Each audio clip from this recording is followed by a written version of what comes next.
Hello, welcome. This is the first episode of Nibbling in the Details, and I'm here with my first guest ever, Joel Byars. He's a podcaster and an amazing comedian from Atlanta. He's been voted Atlanta's best clean comedian. He has an amazing dry bar special called Marriage Material, and he's produced his own special called Trophy Husband, which you can get on his website. And I'm so happy to have him. Welcome, Joel Byars. Yay! Thanks for having me, Elliot. Thanks for coming on. Of course. Uh, yes. Does it feel different to be on that side of the camera? I mean, in the interview. It does. I'm a little nervous, I gotta say, but I'm glad. Both of us. Yeah, both of us. Is this your first time doing an interview? No, I've done one in the past. I when I first started stand up, I had an interview podcast like Uh this, and it didn't go well. But take number two. huh. I've come a long way since then. Absolutely. I'm excited to see where this goes, or it may just go to one episode and then that's all we do. So this will be interesting. Yeah, I don't have the longevity that you have yet. It's a lot of work. Um, yeah, thanks so much for joining me, and I guess first of all, congratulations on becoming a new father. Thank you so much. Yes, she just cried. So sounds good. Good timing. As soon as you said that, she goes, "Rah!" She knew we were having Yeah, fun. I'm in the mix now. I'm in it. Oh, I mean, yay. What have you noticed differently about performing or on the business side since becoming a father? Like, has it put a fire under your butt? Yeah, and it's definitely reprioritized things as well. So, before having a kid, I could just go on the road and be in a Hampton Inn and be just dandy and be like, "Oh my gosh, free breakfast. We're so fancy." But now I don't really want to go on the road unless it's for something very worthwhile. I'm saying Yeah. no to a lot more things now, and it's really challenged me and inspired me to start doing more things locally around Atlanta. So I started doing a monthly show at a theater here in Atlanta, and I started doing a lot more country clubs around the Atlanta area and the Southeast, and really putting myself out there and almost promoting myself specifically to the Atlanta area and really trying to kind of fill that need for people who are looking for entertainment locally.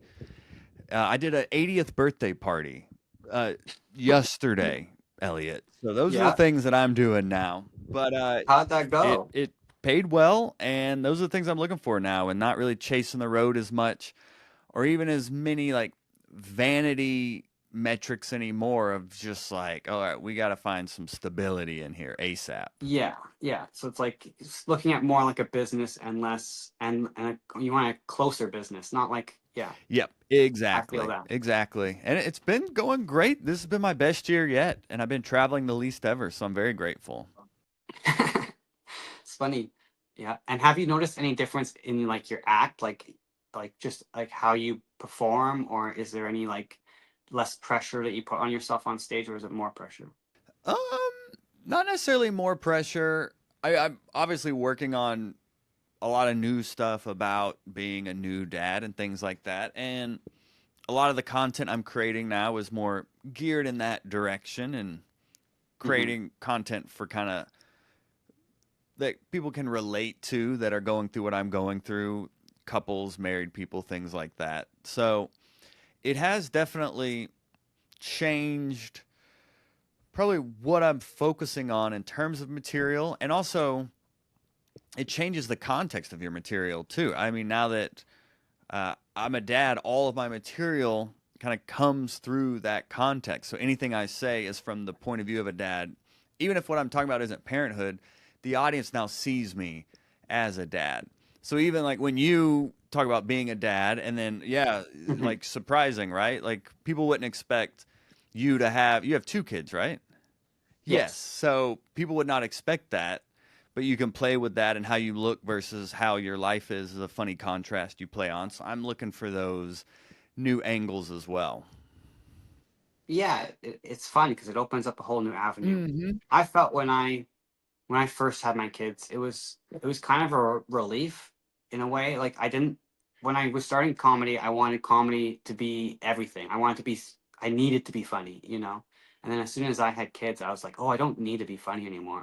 I need to be a dad. Yeah, yeah. First and foremost, absolutely. That's the Yeah. number one priority now. So, yeah, she was born a little over 7 months ago. I felt like I've had a concussion ever since. It's very jarring, but I'm very grateful. I'm very grateful, but it does change everything immediately. Yeah, it's also like it teaches you that you had way more inside you. You were a baby before you had a kid. I know. It's insane to think we all started just in someone's arms. Like we all started at that size and then grew and realized that, oh my gosh, none of us know what we're doing and we're all trying to figure it out. And parents don't have all the answers. We're just on Instagram trying to find the next trend. I mean, now I see my algorithm is parents exploiting their children for views. Oh It's yeah. insane. I haven't gotten that desperate, but if times get tough, if you see my kid on social media, you're gonna know that daddy's on his way out. Yeah. Yeah. I've asked my daughter to be in a few videos, and she's like, I don't want to. And I'm like, yeah, that's fair. I won't ever ask again Yeah, yeah, until yeah. you want to. Unless you want to be in one, I'm not gonna put you in one. We'll have fun, but our videos are just for us, you She know. promoted your That's what I think. special, didn't she, when you were taping it? Did Yes. she? Yes. Yeah, yeah, That was I needed that one. I mean, she could sense it. yeah. I know. I saved that one and watch it every night before bed. I'm just kidding. She consented to that one. I gave her the Yeah, you got to option. get it in No writing. pressure. Yeah, yeah, Yeah. I paid her. I paid her. I paid her. So don't worry. It's paid work. yeah. Let's get into some more different questions that aren't about parenting. You've done so many interviews. What is like the best advice that you've heard that like really stuck and like helped you out? um, I mean, a few things come to mind. The first, if I were to pick just one, after interviewing hundreds of comedians, the most popular piece of feedback people have given is to just get on stage. I usually end the interviews with, Hmm. if you could tell your younger comic self one thing, what would it be, or what would your advice be to newer comics? It's always been just get on stage. That's really where you learn the craft. That's really where you develop as a comedian, find your voice and work out material. It has to be done on stage. So that's the number one piece of advice that has come through with Hmm. just all these professionals doing it at a high level, that they're like, yeah, we're not immune to it. We may have Netflix specials, but we still have to go and get on stage. That's the only way to develop your material and find your voice and develop an act. So getting on stage is the number one advice. But another one that sticks out to me is people and their insecurities. So I think starting out in comedy, you're new, Hmm. you're probably scared, you're going to an open mic and worried what other people are thinking, or, oh, this joke, I hate this joke, or people may think this joke is hack or whatnot. And comics at every level go through that mental roller coaster. There are Hmm. famous comics I've interviewed who still have these insecurities or still have this self doubt, or they film a Netflix special and then are like, oh my gosh, can I write another joke? How did I do this the first time? How can I do it again? All this self doubt. And what it really is boiled down to is people just focusing on what they can control, in a sense of keeping their eyes on their own paper, just focus on Hmm. what they're in control of. You can't control if X booker doesn't reply, or some video doesn't go viral, or someone that isn't funny is finding fame. That's all out of your control. So just focusing on what you can control and just being consistent and persistent in that is really something that I have to remind myself of on a weekly basis, to just focus on what you can control.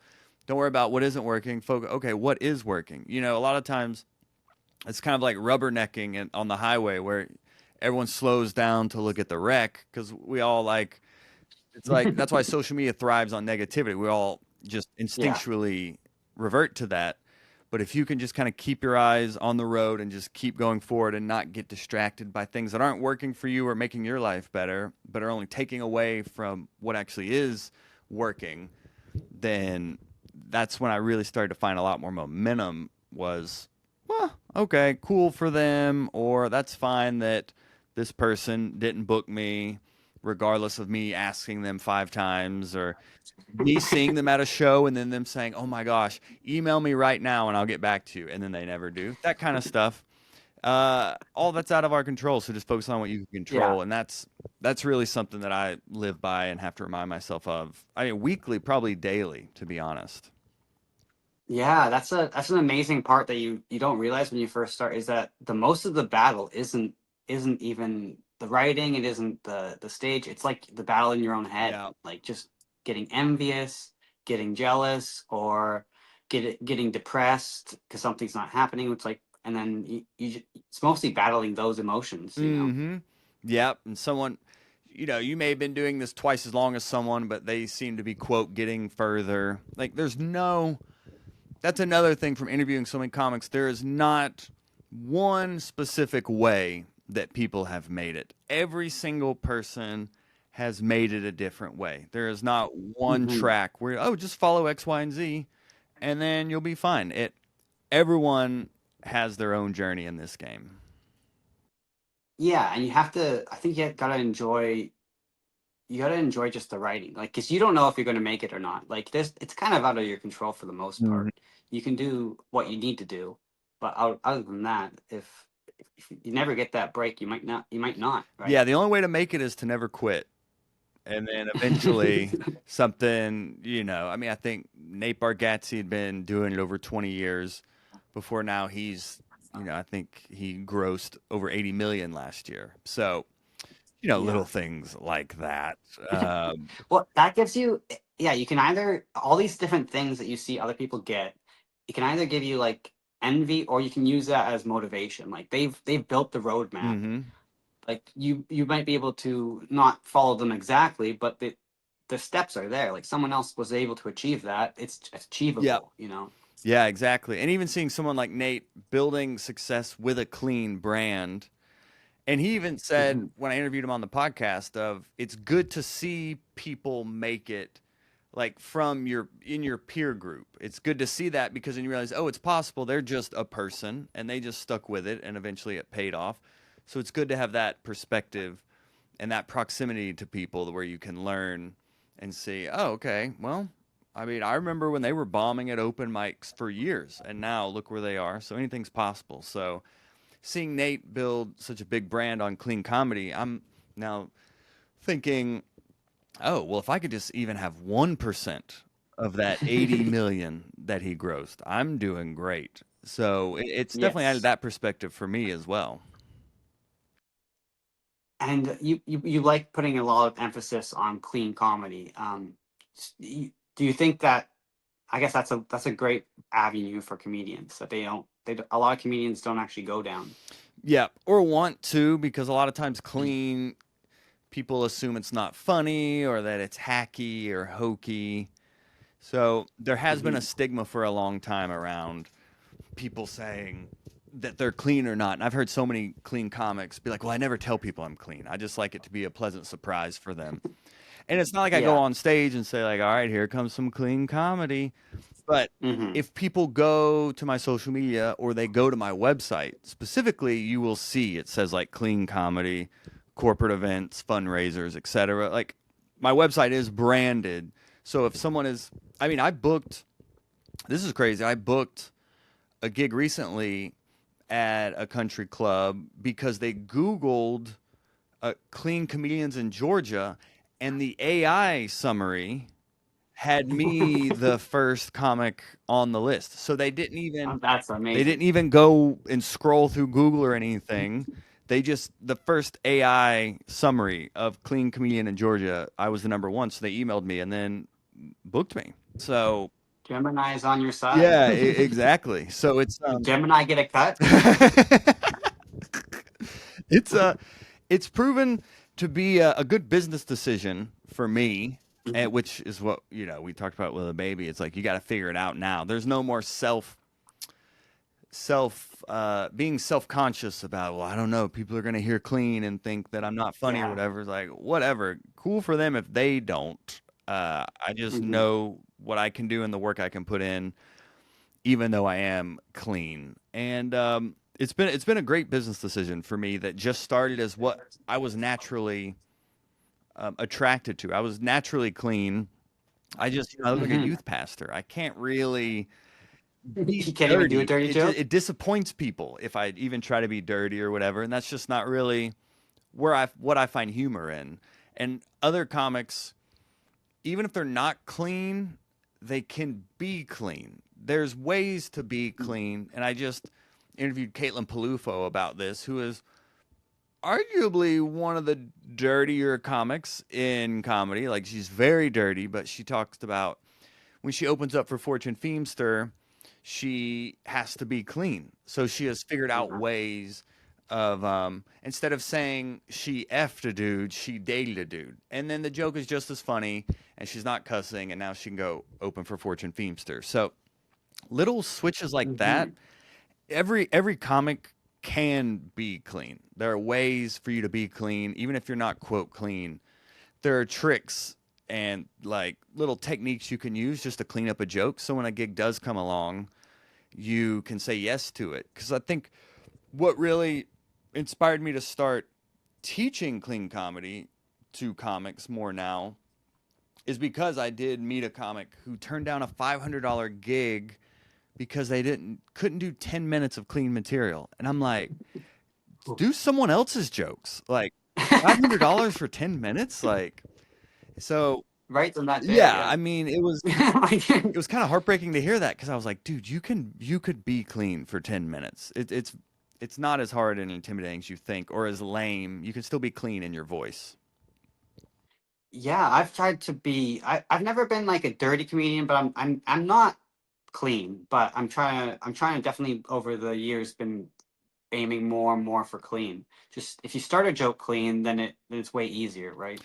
And Yeah. it's also more. I found it more creative too. Like you have to be a little bit more think outside the box. You have to try to figure out some funnier imagery and use more words that are different than you usually use in most of your other jokes. And I think it adds more flavor. Yeah, and the real trick is to not just stop at the dirty thought. A lot of comics have the idea and it's dirty and they're like, well, I'll just go with that because it's convenient and that's what I thought of first.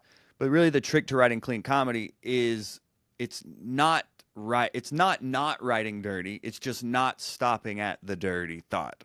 So still write dirty, still have the dirty thoughts and ideas, but go the extra effort now and look for ways to clean it up. That's it's just a Hmm. little extra work, but that's why clean comedy pays more and you can book more because it is extra work. And that's what I've learned from now booking so many more specifically clean comedy gigs is that it really is a specialized skill that people will pay a premium for because very, very, very few comics can actually do it.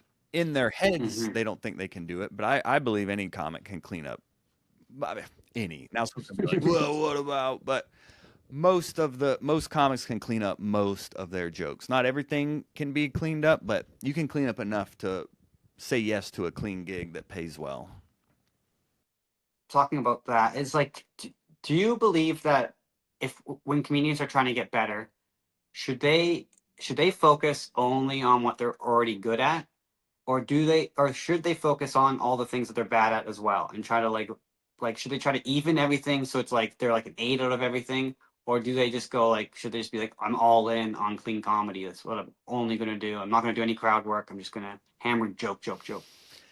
I think it's a personal preference. I think everyone has a different style and their voice is different and their sense of humor is different. I wouldn't want to say that everyone should try to do everything. I think there is Mm-hmm. something to be said about having the self awareness to understand your skills, what you're good at, and also what you're not good at. So I think when I interviewed Steve Byrne, he uh, at one point in his career, he was talking about how he was more of like a storyteller, and he wanted to get better at one-liners. So he did a comedy special that was all one-liners. Or he Hmm. wanted to get better at crowd work, so he did like all crowd work. Or he wanted to get better at act outs, so he started trying to do more act outs on stage. Similar in the opposite direction, someone like Dane Cook, who I haven't interviewed yet, but I have heard him talk about. He was known to be very big and boisterous and all over the stage, and that's what he was good at. But he wanted to challenge himself to like shrink back down and focus on just the minutia of not only performing but of writing. And I think he did maybe an entire year or longer of just the mic in the stand, and he just had to Oh, wow. stand there and deliver his material. This guy is known to be like one of the biggest performers, and Hmm. he wanted to challenge himself to get better at just standing in there and just delivering jokes. And I don't know if it was a year or longer, but he intentionally worked on that. And I think I heard Ali Sadiq say the same thing when I interviewed him about he now sits down on stage, but it started with him with like the mic in the stand. And then he kind of slowly worked his way to where he would sit throughout his entire act a lot of the time. So, yeah, I wouldn't want a comic to hear this and then think, oh, well, I need to be trying everything and or only focusing on what I'm good at and not what I'm bad at. But I think starts Hmm. with what are you good at and sharpen those skills and just learn how to develop a skill. If you learn what you're good at and then learn the skills and the process to improve on those, once you can figure out what you're bad at, you can apply the skills you developed in developing what you're good at with something you're bad at. And Yeah, that it's makes a lot all of very sense. incremental as well. I was one-liners for years of my career and then slowly kind of expanded into bigger bits and stories, and I wanted to focus on more act outs on stage, so it's just slowly weaving those into my performances as well, which I'm still doing. I want to get better at act outs and things like that and making my performance just have that extra depth to it. So it's a constant. Hmm. No one has just figured out. No one's like, "Oh, okay, I've figured out comedy forever." Everyone is still constantly working and developing and getting better, which is why there's a famous saying that comedians don't retire, they die. We're always just working to get better. That is what's so fun about it. It is like so. There is no finish line, which is kind of great and kind of awful at the same time. Yeah, yeah, it's like that's why it's great what you're doing with your one man show of like, okay, I did a comedy special. What is Hmm. something else I can do? What's another format I can develop and really start to push your writing and your performance side of? So I commend you. I've thought about doing something like that before that's more of just like thematic and kind of one man show and super focused. And I think that's something I would definitely like to do. So, I mean, a tip of the cap to you as well for not getting Thank you. complacent of like, oh, I did a comedy special. And now it's like, okay, what next? Constantly Hmm. evolving. Yeah, it's been a good exercise, because it doesn't have to just be stand up. It can be like sad parts. It can be like lessons Hmm. I've learned. I can throw all of that in, and it can make it have more depth than a regular stand up show. For sure. And it's also I wrote 50 minutes of new materials, so it's like it's insane, and then I get to practice it over and over again, and it's you don't get that a lot in stand up.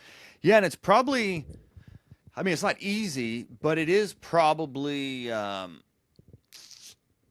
probably helps with your focus if a lot of the times we'll have an idea and then be like, okay, how does it fit into what I'm doing or whatever? But if you have a specific theme you're working on, or a specific one man show that has a specific arc you're trying to portray, it probably helps with writer's block maybe, or helping with kind of just Sure. what am I working on? It's like, oh, I'm doing this one man show on this theme, so everything I'm creating fits into that mold and has to kind of. I think I talked to Paul Aaliyah about this, where he had just released a special and he's like, I already know what my next two are going to be. He like already knew the Wow. titles. Steve Byrne, the same thing. He said he always starts with the title of his special and then works backwards from there. So he kind of reverse engineers that. Okay, I know my special is going to be about whatever, being Asian American, and then he just works backwards from there and writes all of his material in that direction. So, as I'm saying it out loud, that's probably advice I need to apply as I kind of in a new realm, like we said, with like having a kid, and then it's Hmm. like, okay, well, who am I on stage now? Well, what does that mean? It's kind of thinking about what I would want my next project to be, and kind of work backwards from there. So I need to take that advice as well. Do you have any ideas? I'm, I mean, Just on parenthood? there's been, I've kind of, one idea I've really had is I'm obsessed with just sugar Oh yeah. and how it's in everything, and it's engineered. Food is basically engineered to kill us, and at least mainly in America for sure. And then it just kind of perpetuates the healthcare system, and people are making a bunch of money off sick people. That is all in this hyper processed food that makes it addictive, and it triggers our biology, and sugar is a big part of that. So I have had, Hmm. it's a long-winded way of saying I have thought about having a one-man show that is just about like sugar, and That'd be, probably yeah, I my think that's a great struggles with topic. it, the reality of other people's struggles with it, how it became such an issue. Because I know there's been wars fought over sugar.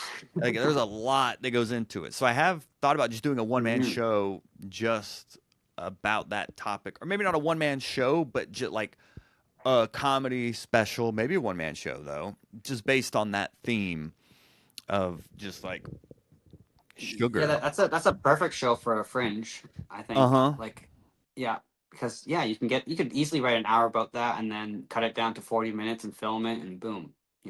It would take a while to develop, but I think there's so much sugar is yeah, like sugar cane trade, like all of that, and like yeah, there's so much interesting thing about the history of sugar. Yeah, and just thinking of how we got, because I've read books about processed foods and just how, I mean, dude, the science that goes in to processed food. I mean, they have a machine that calculates the like the mouth feel of food. So it'll calculate how much psi is the perfect psi for someone to crunch into a Cheeto, to where it's just crunchy enough but just soft enough to where it like lights up our reward Oh center to yeah. where we want more. And like how much dust is on your fingers is all calculated. Like every single element of processed food is, these people could be solving global warming, but they're getting paid three times as much just to develop food that is addictive. Yeah. I heard a story about the dairy industry in the United States, how Big Milk, they after the Great Depression they had to have a certain amount of cheese allotted in safes, like safe they I don't know like, where they put the cheese, but they always have to have like a huge amount of cheese. And then they had way too much cheese, and so then they had to develop new ways to use the cheese. So the US government developed the cheese that's on like I don't know if it's Taco Bell or but that those quesadilla ones where they have the cheese in between the soft one and the hard Uh one, huh. the U.S. government invented the cheese that goes in between those two tacos. Yeah, and that's why you started seeing people pushing so much cheese, like stuffed crust cheese pizza, cheeseburgers. Like that's why cheese started to get on everything, because they had a surplus they needed to get rid of. Yeah. It's insane. That's so funny. I forget. I mean, sometimes I forget I'm in America, and then hearing you say, I heard about the dairy industry in America, and I'm like, oh yeah, you're not here. You're in Canada, just like, yeah, I heard about you all down there and your dairy We situation. yeah. We know about Yeah. it. We don't let your. We have yeah. It's a little hairy right now talking about dairy going across the border. Yeah. We don't want to end up on some watch list from doing this. But Yeah. yeah, it's real. And it's a topic that really interests me and naturally interests me. So it's like, I think I think there is a way for me to weave in the factual stuff about it, but then also personal anecdotes about me growing up with sugar, and then now as an adult battles with sugar, and then now having a kid Yeah. and bringing her into this world. So I think there's a way to kind of write it in a way that isn't just like uh, like a lecture, but it is has personal connections to it as well. And I've already, Mhm. I mean, I have a long bit about cereal right now that is my favorite. I love cereal. I love it. And I have a really big bit about it right now that I'm really excited about. So I think that could maybe kind of keep expanding and growing. But yeah, I don't know though. And then sometimes I'm just doing silly kid material. So I'm not as focused right now on like what direction, That's what am fair. I working towards right now? You have a 7-month-old. That's very normal. I'm not That's very focused at fair. all. I'm just sleep deprived. What a blessing. So, yeah, I remember my son was the worst sleeper of all time. It was insane. Oh, That first year, I do not remember. good to know. Yeah, you'll forget it. Like a year from now, you'll be like, I don't even know where I was. I know. Yeah, she turned 7 months, and I was like, man, it's flying by. I like complain and then be like, well, slow down. Yes, that's It's parenthood. It's so bittersweet. Yeah. yeah. You never want it to end, but you want it to end so fast.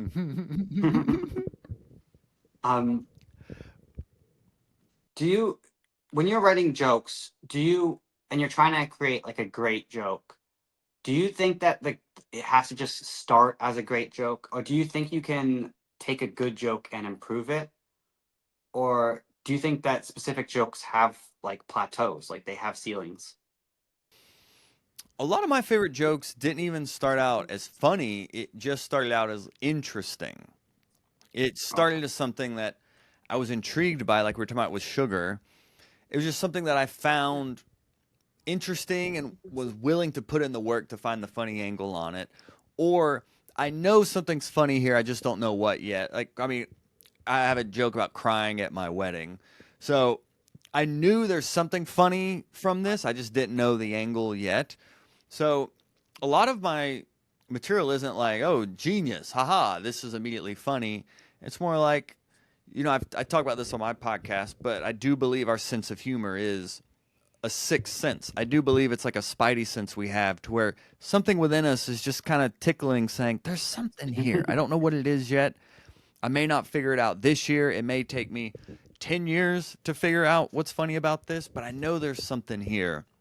So I think it's writing from that place that you have a connection to and an interest in will help you to put in the work to actually develop it because I mean, developing a joke is so tedious and so just incremental, just doing it over months and years, and you find a new line here, you find a new way to deliver it over there. You just slowly over time mold it into this like finished bit that just requires a lot of repetition. So you want to make sure you're writing jokes about things that you're actually excited about when it is an Mhm. open mic in front of 15 comics and a barista, and there's a homeless guy in the window behind you, peeing.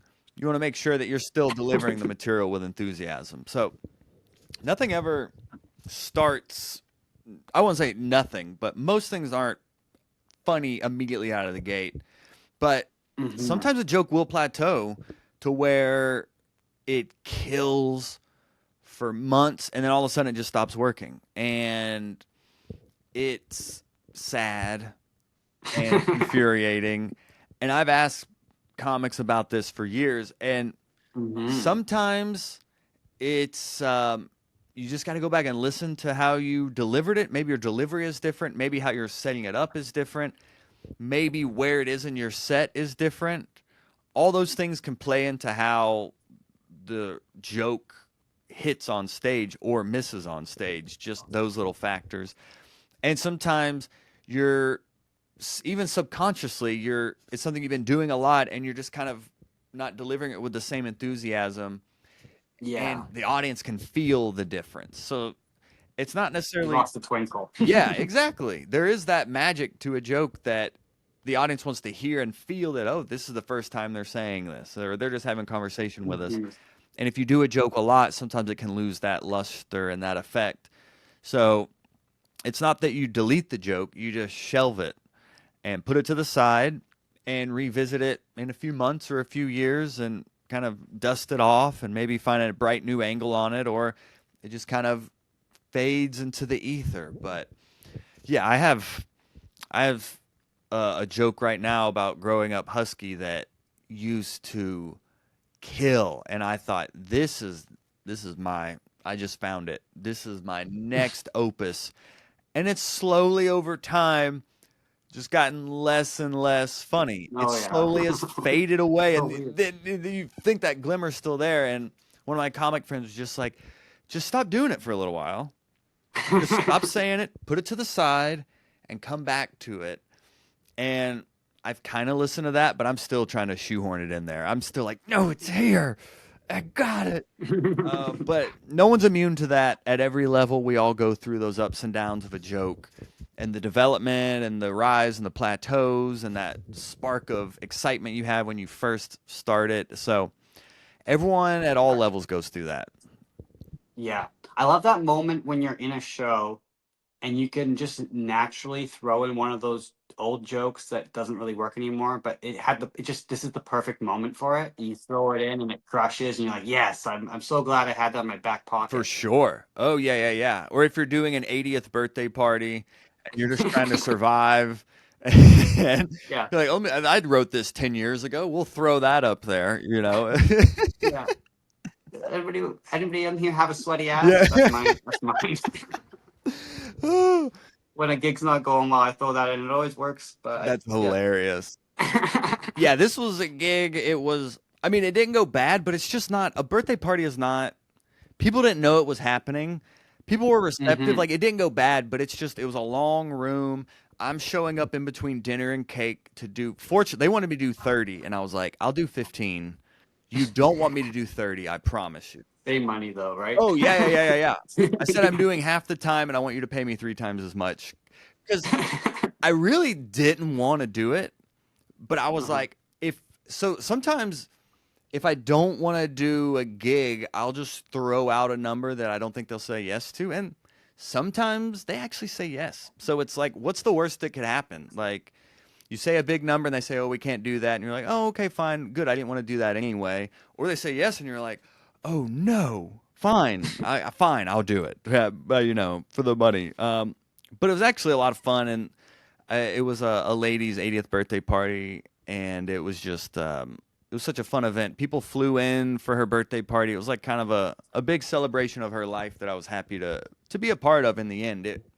It wasn't terrible. It's just not a comedy show. I'm standing in a Yeah. restaurant, with a microphone, walking in between tables, trying to. A kid was laughing, but in a weird way that was distracting to me. But I couldn't really tell her to stop laughing because she's a child and her mom was next to her, and that would ruin the vibe. So a lot of factors going on in there, but one of those things that if I was offered that just a few years into comedy, probably would have ruined that lady's birthday. But the more you do comedy, the more you just Hmm. get better and the more aware you get on stage and also aware of the context of the show and how you can fit into that. So I kind of knew the line to walk and how to interact with the crowd, but then keep it professional and on track. And it's a balancing act in shows like that to kind of keep the plate spinning. That it just takes years of stage time to really get not even comfortable, but just like confident in your ability to be okay. I can rise to the occasion on this. And when you go to a gig, any gig, not just that one, but any gig, do you have like a checklist or like a thing that you do when you first go to the gig to try to, make sure it goes well?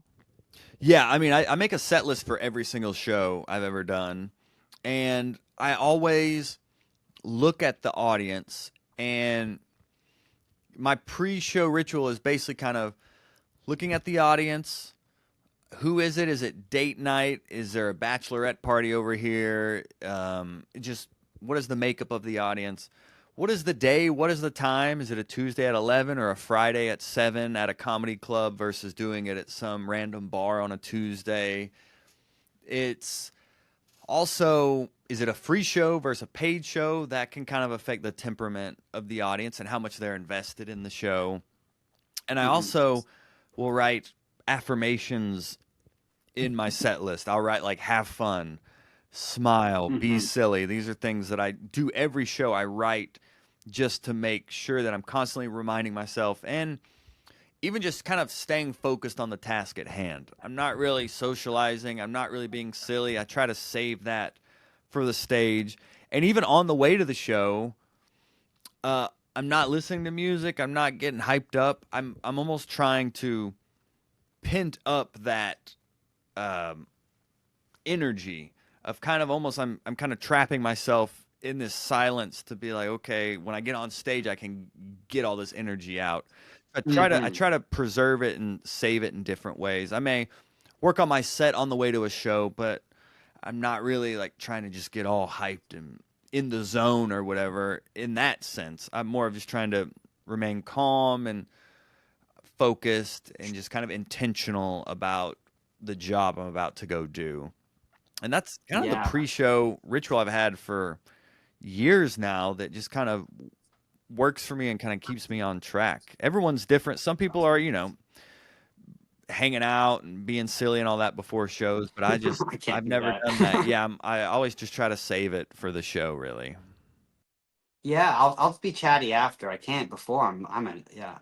I remember when I first started, I'd always try to cram jokes before a show. I'd always try to be like, "Oh, I gotta change something, I gotta cram it," you know. But that never ever worked. Like it always it always did the opposite. I was like, then I forgot the joke, and it was horrible. So yeah, now I just try to stay as calm as possible. Yeah. So like for the birthday party, I was trying to have a set list, but also flexibility for interaction. So like I was trying to, and what I actually did because it was in like the side room of a restaurant, like reserved part of the restaurant. So we were in our own room, which was great. I wasn't in the middle of a restaurant, but I did, I was performing after dinner, but I did get there early and kind of walk by the room just to get a feel for what's the lighting, what's the setup, who's in there, kind of I wanted to get a feel for the vibe so I could kind of prepare accordingly. So I did do a little recon mission before my set just to kind of feel out what's going on in there. But Yeah. I had a set list, but I wasn't glued to it. It's more okay, there's basically 8-year-olds to 80-year-olds here. What's gonna relate to them? What are they gonna connect with? While also being open to there was an old guy sitting right next to me who was on his phone. Like you know how old people do, they use like their one finger and their glasses tilted, and so I got to have fun with him, and then we had a fun back and forth, and just kind of kept it moving. I didn't make him the show, but just kind of something I could point to and just kill some time, essentially. Just looking at my watch, Mhm. 15, 14, 13, you know. Yeah, some of those corporate gigs are like that. It's so funny. Oh, yeah. Yeah, for sure. Those are the ones just for the yeah.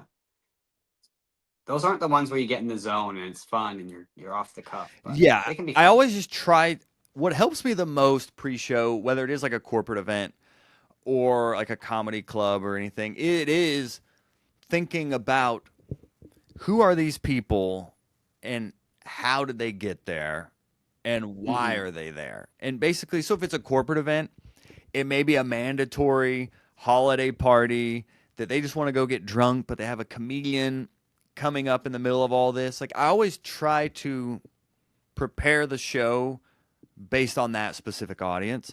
And that has really helped me. And I think that in itself is a skill. Like I don't want a comic to hear this and then just be like, "Oh, well that's all you got to do." And then they go and then it did they go try it and then it doesn't work and they're like, "Well, that's not for me."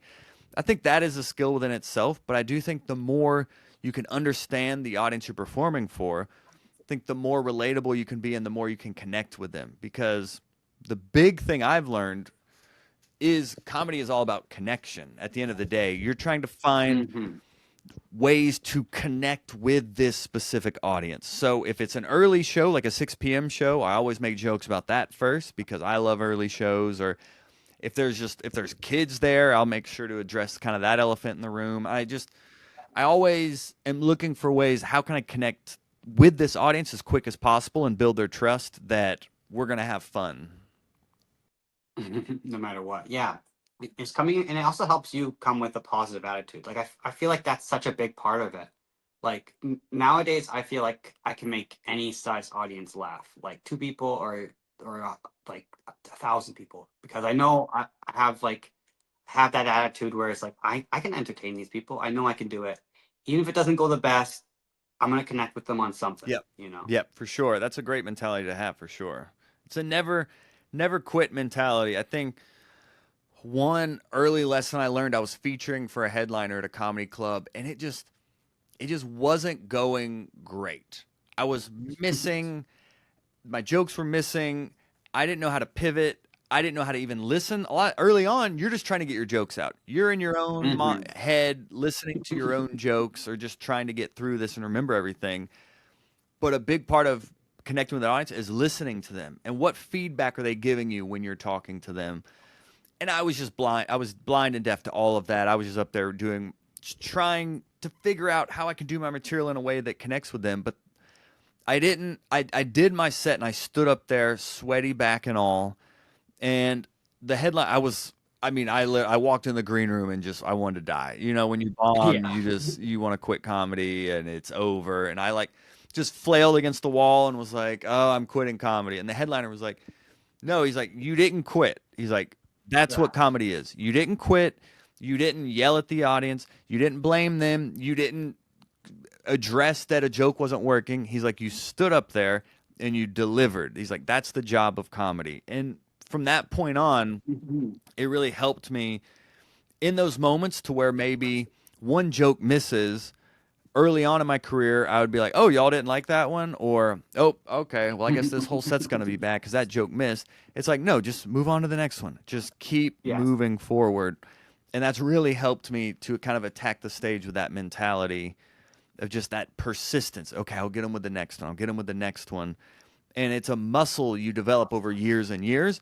But I think that's Mhm. been a really big beneficial mindset shift when I'm on stage of just working through something to just stay in the pocket. Yeah. And is there something that you think that people are missing a lot from like comedy? Because you see a lot of people, they do comedy and they just keep going up to mics, up to mics, up to mics, and they never really they're they never really get anywhere. Do you think that these people are like missing some aspect of comedy besides the jokes writing? Like they're not getting anywhere. Like they're not writing new jokes or They're writing new jokes, but they're always coming up with new jokes, but they're not getting booked on middle acts. They're not. They're kind of stagnant in their comedy career. so you're asking what they should do? Yeah. Or any advice for those type of people? Well, if you're a comic that's been developing new material and seeking opportunities at middling at clubs or whatnot, and it's not Mhm. working, what I would do, and honestly, what I had to do, is start my own shows.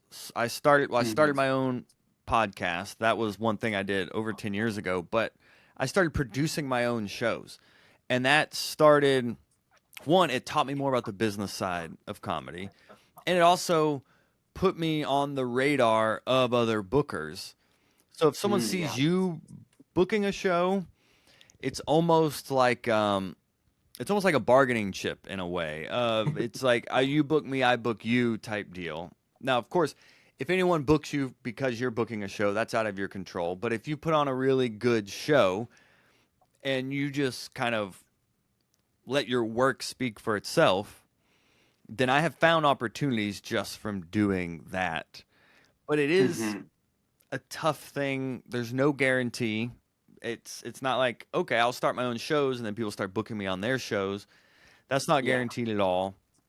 It's just kind of focusing on what you can control, which is creating your own Get- opportunities, whether that is your own show or you want to build a social media following and start taking that more seriously and strategically. It's mhm. all kind of up to you what you want to do, but definitely shaking up something. It's kind of that old saying, if you keep doing what you've been doing, you're going to keep getting what you've been getting. So Yeah. something has to change, and it's up to you to figure out what that is and just be intentional about that change and not blame others, essentially. But it's a tough spot. I've been Yes. there. Yeah. So much about it about comedy is just you got to figure out where you can do the work for yourself. You know, Yep. you can't wait. Yep. Yeah. It's but that's the exciting and frustrating part about it as well, because Yes. people will hear that and then be like, yeah, but I want them to like me and I want them to be easy. but yeah, it's not. I know comedy's booming and it's very glamorous and all of that, but I mean, it is a grind, dude. It is at Hmm. every turn. I mean, yeah, there's just no way around it. I mean, you are you are not only the writer and the performer and the editor, but you are also, unless you have like a manager and agent, but basically for those, I mean, when I've interviewed agents or managers or whatever, I mean, they're like, I remember one of my favorite quotes from a big manager in LA. She just said, like, you don't need a manager until you have something to manage. So Yeah. people think a manager is going to come and put them on. No, you got to get on, and then a manager will help maybe open some doors for you.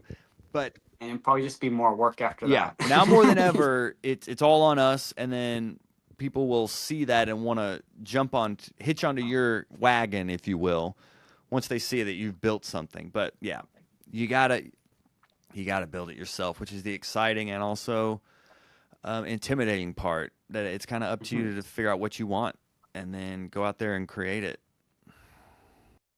Amazing. Is there any other advice you'd like to give to like younger comedians who are just starting out? Is I mean, that a boring question? no, no, no, no. Well, I mean, I was gonna make a joke and just say, just quit now. But Oh yeah, no, that is the best no, advice. no, keep going. No, I was. It's So tough. that exhale was me, one, trying not to say that joke, but then also trying to think of something that maybe they haven't heard before. Hmm. But I think the big thing you said for like younger comics. Well, yeah. Well, It, yeah. I mean, the What about comedians that are trying to go from middle acts to headliners? Like that seems like a very tough gap. yeah. What So one, yeah, let me do this two parts because I do want to tell young Right. comics, especially with social media, everyone now thinks that it's followers first, but really it's like getting funny. Like you're on social media to promote yourself as a comedian. Comedy is Hmm. the product, is the service that you provide. So it's like you're a plumber and then you go in there to plumb, Before you but can you're go to not that school. great. They're not going to rebook you, basically. If they Hmm. found a plumber on TikTok and then the plumber, broke their toilet, they're not going to book that comic again. Same thing, or book that plumber. You get the analogy. Did I Yes. mention I haven't slept in 7 months? But basically, I think a lot of comics are trying to build a following before they get funny. And then just think of it, if you get that following and then people come see you live and they want you to headline and you bomb, they're not going to come back. So it's fleeting. I mean, I've known comics who blew up on social media and then like were headlining way before they were ready, and then they try to come back to that town the next year and it's not the same ticket sales because people went, Oh they no. got their photo, it was cool, but they're not coming back. So Hmm. I think now it's very important for young comics to figure out how to get funny first. And that's not saying don't create content, just maybe not stand up, maybe not putting your stand up out there, maybe Mm. do sketches or talking head videos or memes or things like that. Maybe just don't overemphasize building a following based on your stand up. I think that can really help with younger comics who may get a following but aren't ready for that headlining show yet. There's a crying baby Hmm. over there. So that's for the younger comics. I think for someone trying to go from middling to headlining more, I think one, it could be a little humbling. Think about who you know that may be able to connect the dots for you. If you've been middling, you're trying to headline, you've probably been in the game a little while and you've probably built somewhat of a network. So maybe you see someone who is doing what you want to do. They went from Hmm. middling to headlining. Reach out to them. If you know them, like text them or call them or email them, or if you don't know them but you've seen kind of their rise, try to hit them up on social media or contact them through their website or whatnot. Just try to get in contact with them and learn how they did it. and see how you can emulate what they did. But I think really tapping into your own network and just trying to connect those dots, even just a little crack. Hmm. I there's a chain of comedy clubs here in America called Comedy Zones. I don't know, are they in Canada? Comedy I Zones? don't think so. It's not on the West Coast, at So least. they're all over. It's like a chain, and people can almost like license the name to do shows. I mean, there some are Hmm. comedy clubs, some are bars. Like they're all over the place, and some are great, some are not. But I was looking to get on the road more, and had a friend who I knew was on the road, and I was like, "How did you get on the road so much?" And they're like, "Oh, I work with Comedy Zone," and they were like, "Here, let me connect you with them. Maybe you can open for me on one show or whatnot." And it just started with that little moment of like, okay, I featured Hmm. for him one week, like one show, not even like a whole week, and then I was in contact with the booker. I did a good job, so word of mouth spread, and I became reliable, and they started to book me as a feature more consistently. And then I just slowly grew into headlining their rooms, and then now they've booked me for a college before, a corporate event. Like you kind of gradually over the years rise through those ranks. So, Hmm. but that's just one path. I would say for someone trying to go from that middle to headliner, just look at someone who has and try to learn from them and see if they can connect you with someone via email, or just really try to tap into your network at that kind of pivot in your career. And also, don't be, for lack of a better term, don't be picky. I mean, if you're middling and you're trying to headline and it's a headlining gig and it's not great and it doesn't pay great and all of that, but you're one to headline, it's kind of taking that gig maybe you don't really want to do, but it is kind of in the direction you want to go. Just kind of, it's a Yeah. step in that direction to where you go do that Hmm. gig, you do well, then the word will spread from there. So I think that's twofold. Tap into your I get a network, little and then also just don't be too picky, and just whatever gets you in that direction. It's all incremental. try to get unconventional a Yeah, bit. yeah, for sure. That's how you start. Yeah, Yeah, yeah, for yeah. sure. Or I mean, produce your own show that you headline is another way to do it. But yeah, that's mostly what I've been doing. yeah, yeah, yeah. Just look into your You can. network and see if there's anything that you can kind of connect the dots with. Because that sounds like a personal question there, Elliot. That sounds like something that A you're little bit, trying to yes. do. Yeah, yeah, yeah. I need one question for me. Yeah, no, just think about who you know. I mean, do you know anyone that Hmm. comes to mind? Can you think? Yeah, definitely. I know some headliners. I could, you know, ask like, what do I need? How far do you think I am from there? Like what was the big break that opened that door for Yeah, you? how did And you do it? How yeah. could I do it? I mean, that's what I have learned from doing comedy for a while and talking to so many comics is most comics like helping comics. Most Hmm. comics like reaching back and helping up and coming comics or someone that's aspiring to be where they are, or vice versa. And most comics don't mind sharing game, how they got to certain places, how much this gig paid, was this gig worth it, all those kind of things. Because I've booked certain gigs that was at a rate, and I like text my friend. I was like, "You did this gig? Did they pay you this also?" Kind of talking all those kind of behind the scenes things.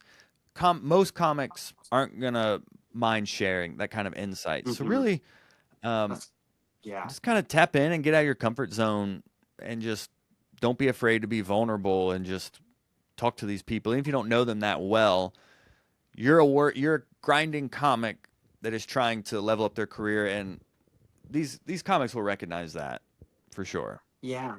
Yeah, I kind of get stuck just kind of being a one man show, like a one man army. But that's such a good reminder that the people are going to help you if you ask. Like for the most part, people are very helpful and they know how much of a grind it is, so they know they can. They're not afraid to pass on that information because they know that it is tough. It's and if you're not committed to this, it won't happen for you. Exactly. And even for like newer comics grinding open mics, it's I would something I would have done earlier on was probably being more intentional about networking early on. I would just go to a show and then just kind of keep to myself. Hmm. But I think there is a value in, you don't have to be friends with everyone, but if you see a comic constantly doing new material, or you just like their comedy, letting them know you thought they were funny or that joke was good, and kind of connecting on that level and just making friends in the community can really help this journey to be a lot less lonely. 100%. Awesome. Thank you so much for doing this, Joel. This has been such a lovely conversation. Of course, Elyott. Anything I can do to help, I'm here for it, buddy. Yeah, I really appreciate it. And if you want more information about being a comedian and tips and tricks, Joel Byars' podcast Hot Breath is an amazing resource. He's interviewed had so many amazing guests on there, like Sam Morrell, Nate Bargatze, and so many more. And check that out for sure. I highly recommend it. I listen to every episode. It's like a little positivity every week, and it keeps you through this grind. I appreciate that, Elyott. Yeah. Yes. So thank you so much for doing this. Of course. Thanks for having me.